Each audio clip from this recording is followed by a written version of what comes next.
Hello，大家好，我係 Johnson。我誠意邀請呢個 weekend 咧，你同你屋企人咧過嚟我哋嗰個售樓處咧，去參與我哋嗰個嘅茶座會。喺個茶座會咧，我哋會解答你好多有關房地產有關嘅問題，令到你同你屋企人咧可以同一時間商討同多了解而家咁複雜嘅房地產市道。記得登記喎。Hello，大家好，我係 Candy，係 T1 Group Beauty 嘅。咁我平時咧就同大家介紹咗好多唔同嘅片，就係介紹樓花 condo 啦，或者係 house。咁咧，我哋今次錄呢條片咧，就同大家分享多少少資訊性嘅問題。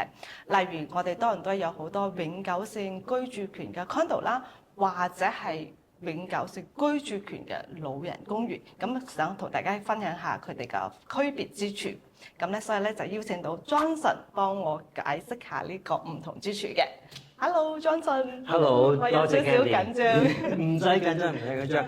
其實咧，好多朋友咧都有聽過 life lease， 即係一個永久居住權呢種咁嘅產品嘅。Yes。咁樣呢一個其實喺市面上已經常聽見咧，就係例如好似怡康啊、萬常啊、葡萄園啊呢種咁樣嘅產品。咁其實即係仲有好多其他，唔係只係呢幾個啫。咁呢啲機構咧，絕對係做緊喺我哋嗰個華人社區咧，係提供緊一個好嘅產品同一個好嘅服務。不過咧，往往我自己知道咧，就係有好多混淆，或者有好多家庭咧都唔知道其實係咪同一樣嘢，定係唔同一樣嘢嚟嘅咧？大家個 question 就係話呢一種長者大廈啦，我哋咁叫嘅長者大廈，同我哋平時普通買嘅 condo 係咪同一樣嘅？產權啊、業權啊、居住權啊咁樣樣。物業嚟講，成個興建咧係類同差唔多嘅，都係 concrete，都係有啲會係用 concrete 啊、鋼筋啊，然之後有停車場啊，然之後有會所設施啊，然之後有管理處啊、會所有啲咁嘅，即係所以喺表面上咧，同一個普通嘅 condo 咧係差唔多一樣嘅，係冇乜分別嘅。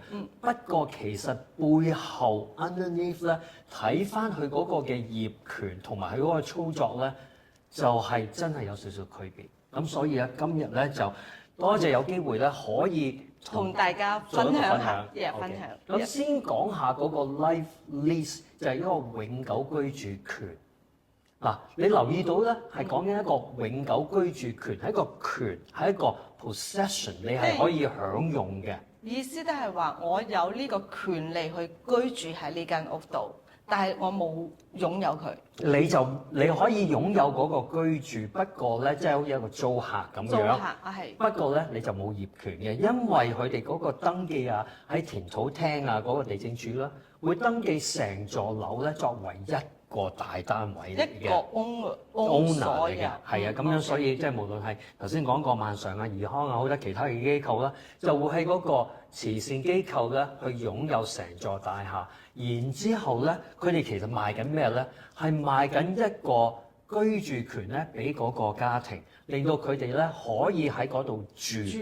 然之後住咁樣好多咧，都會講話係不少於50年啊，或者50年至到99年啊，咁樣如此類推，咁樣嘅 structure 多數都會係咁樣做法嘅。咁其實咁樣呢個又有咩分別咧？同一個 condo 係咩咧？我哋都要俾管理費啦。係啦，嗱，先講嗰個 legal 嗰個正式嗰個權利係咩？